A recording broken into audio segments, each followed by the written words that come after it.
US supreme court Trump వేసిన టారిఫ్స్‌ని illegal అని చెప్పడంతో మార్కెట్‌లో ఒక పెద్ద కన్‌ఫ్యూజన్ స్టార్ట్ అయింది. ఈ న్యూస్ వల్ల మనకు లాభమా? నష్టమా? లాభం అయితే ఎంత లాభం ఉంటుంది? ఆ విషయాన్ని తెలుసుకుందాం. కన్‌ఫ్యూజన్ లేకుండా ఈ 6 స్టేజెస్‌ని గుర్తుపెట్టుకోవడానికి ప్రయత్నించండి. స్టేజ్ 1 ట్రంప్ టారిఫ్స్ వేయకముందు మనం 2-10% సెక్టార్ వైస్‌గా కట్టేవాళ్ళం. స్టేజ్ 2 లిబరేషన్ డే రోజు ఆ బోర్డు ఎత్తుకొనొచ్చి మన ఇండియా పైన 50% టారిఫ్ వేశారు. స్టేజ్ 3 గత లాస్ట్ 1 ఇయర్‌గా మన ఇండియన్ టీమ్ నెగోషియేషన్ చేస్తూ ఆ 50%ని కాస్త 18%కి తగ్గించింది. స్టేజ్ 4 ఇది ఫ్రైడే ఈవినింగ్ జరిగిన విషయం. యూఎస్ సుప్రీం కోర్ట్ మీరు ఇట్లా ఎమర్జెన్సీ లాస్‌ని ఇష్టం వచ్చినట్లు వాడకూడదు. ఇది ఇల్లీగల్ అని చెప్పి ఆ లాని వాడనివ్వకుండా చేసింది. దానివల్ల బ్యాక్ టు స్టేజ్ 1కి వెళ్ళిపోయాం. స్టేజ్ 5 ఇలాంటివి జరిగితే ట్రంప్ ఊరుకుంటాడా? ఉండడుగా. అందుకే వెంటనే కొత్తగా సెక్షన్ 122 ఇంకా సెక్షన్ 301 వాడి ఇంకా టారిఫ్స్‌ని 10% పెంచాడు. సో ఇప్పుడు 2-10% స్టేజ్ 1లో ఉండేది అది 12-20%గా మారింది. మళ్ళీ స్టేజ్ 6 వచ్చింది. అది ఈ వీడియో రికార్డ్ చేసే కొద్దిసేపు ముందే వచ్చింది. ఆ 10%ని కాస్త మళ్ళీ 15%కి మార్చారు. అంటే బేసిక్‌గా 17-25% అంటే ఇప్పుడు ఉన్నదే మనకు నడుస్తుంది. పెద్దగా ఏం చేంజ్ రాలేదు. మేబీ 1-2% చేంజ్ అంతే. దీనివల్ల హ్యూజ్ ఇంపాక్ట్ ఉంటుందని నాకు అనిపించట్లేదు. As of now GIFT Nifty ఇది 320 పాయింట్స్ గ్యాప్ అప్ ఉంది. మండే రోజు అట్లనే ఓపెన్ అవుతుందని అనుకోవట్లేదు. గ్యాప్ అప్ అవ్వచ్చేమో. మళ్ళీ గ్యాప్ ఫిల్లింగ్ జరగచ్చు. ఐ హోప్ మీకు ఈ కన్ఫ్యూజన్ మొత్తం క్లియర్ అయిందని అనుకుంటున్నా. హాయ్, నా పేరు శ్రీకర్. ఇక వీడియో మొదలు పెడదామా?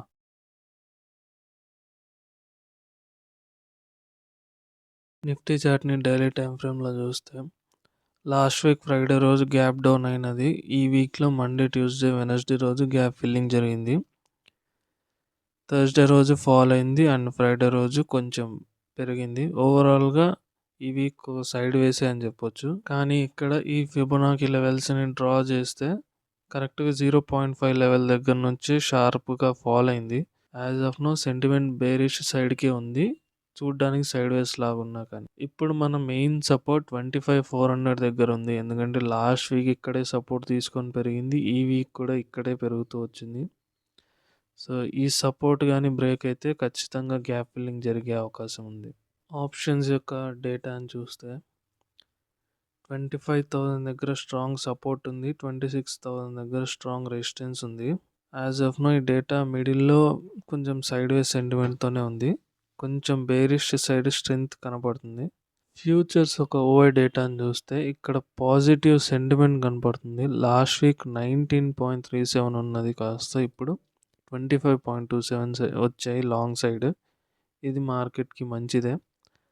ఇది నిజంగా షార్ట్ కవరింగ్ వల్ల వచ్చిన పర్సంటేజ్లో ఇంక్రిమెంటా, లేదంటే లాంగ్స్ నిజంగా పెరుగుతున్నాయా అని చూస్తున్నప్పుడు ఇక్కడ 46,000 నుంచి 68,000కి అంటే మంచి స్ట్రెంగ్త్ కనపడింది. కానీ ఇక్కడ ఉన్న చిన్న కన్సర్న్ ఏంటంటే షార్ట్ సైడ్ కూడా పొజిషన్స్ పెరుగుతూ వచ్చాయి. 1,94,000 నుంచి 2,00,000 వచ్చింది. సో ఇది ఒక చిన్న కన్సర్న్. మోస్ట్లీ నేనేమనుకుంటున్నా అంటే ఈ షార్ట్ కవరింగ్ అనేది షార్ట్స్ ప్రాఫిట్ బుక్ చేసేటప్పుడు జరుగుతుంది మ్యాక్సిమం. సో అది జరగాలంటే మార్కెట్ కింద పడాలి. కింద పడినప్పుడు ఈ షార్ట్స్ అన్ని వెళ్ళిపోయి కొత్తగా లాంగ్స్ బిల్డ్ అయ్యి మార్కెట్ పెరగడం మొదలవుతుంది అనుకుంటున్నా. మేబీ కింద పడినప్పుడు మనకు దొరకబోయే చివరి అవకాశం కావచ్చు ఆ వాల్యుయేషన్లో ఇన్వెస్ట్ చేయడానికి. ఈ వీక్ యొక్క క్యాష్ మార్కెట్ డేటాను చూస్తే ఐటీ సెక్టార్లో ఎగ్జిట్ అవుతున్నారని అర్థమవుతుంది.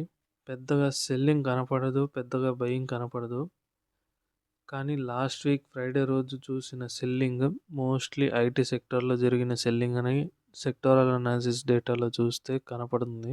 థర్స్డే రోజు నిజానికి అంత పెద్ద క్యాండిల్ అంత ఎక్కువ పడినా కూడా ఇక్కడ సెల్లింగ్ నెంబర్ అంత లేదు. సో ఇది ఒక రకంగా పాజిటివ్గానే చూడాలి. ఇంకా సెక్టరల్ పర్ఫార్మెన్స్ విషయానికి వస్తే మనం ఆల్మోస్ట్ 30 వీక్స్గా ఈ వీడియోస్ చేస్తూనే వస్తున్నాం. For the first time energy sector అనేది టాప్ పర్ఫార్మింగ్ సెక్టర్లో ఉంది. అండ్ దీంతో పాటు పిఎస్యూ బ్యాంక్స్ కూడా ఉంది. యాజ్ ఆఫ్ నో ఇంకా మంత్ ఎండ్ అవ్వలేదు, కానీ మంత్లీ డేటాని కూడా చూస్తే ఎనర్జీ సెక్టర్ టాప్ పర్ఫార్మింగ్లో ఉంది. ఇంకా పిఎస్యూ బ్యాంక్స్ ఉంది. సో స్లోగా ఎనర్జీ సెక్టర్ అనేది టాప్ పర్ఫార్మింగ్లోకి వస్తూ ఉంది. సో, అది మీరు గమనిస్తున్నారనుకుంటున్నా. ఎఫ్ఐస్ ఇన్వెస్ట్‌మెంట్స్ కొంచెం స్లోగా ఇప్పుడు పెంచుతున్నారు. అండ్ ఎనర్జీ సెక్టార్ గూడా స్లోగా పెరుగుతుంది. సో, సమ్ ప్యాటర్న్ ఉంది. సో, ఇది అప్‌కమింగ్ వీక్స్‌లో గూడా మనం ట్రాక్ చేస్తూ వద్దాం. నిజంగానే ఎనర్జీ సెక్టార్‌లో ఇన్వెస్ట్‌మెంట్స్ పెరుగుతున్నాయా? లేదంటే ఇంకెక్కడన్నా జరుగుతుందా అని. ఇంకా ఎనర్జీ సెక్టార్‌తో పాటు కన్జ్యూమర్ డ్యూరబుల్స్‌లో కూడా ఉంది. అది లాస్ట్ వీక్ కూడా ఉంది. ఈ వీక్ కూడా ఉంది. ఐటీ ఇంకా ఆటో సెక్టార్ ఈ వీక్ యొక్క లీస్ట్ పర్ఫార్మింగ్‌లో ఉన్నాయి. మంత్లీ వైస్ చూస్తే గూడా ఐటీ సెక్టార్ తప్పించి ఆల్మోస్ట్ అన్ని సెక్టార్స్ ఈ మంత్ పాజిటివ్‌గానే ఉన్నాయి. ప్రీవియస్ వీడియోలో మాట్లాడుకున్న 5 పాయింట్ చెక్ లిస్ట్ గుర్తుందా బుల్ రన్ కోసం? మనం అనుకున్న ఆ 5 పాయింట్స్‌లో మార్కెట్ అన్‌సర్టెనిటీ ఇది పూర్తిగా ఎళ్ళిపోయింది. ఇప్పుడు మార్కెట్‌లో ఏ అన్‌సర్టెనిటీ లేదు.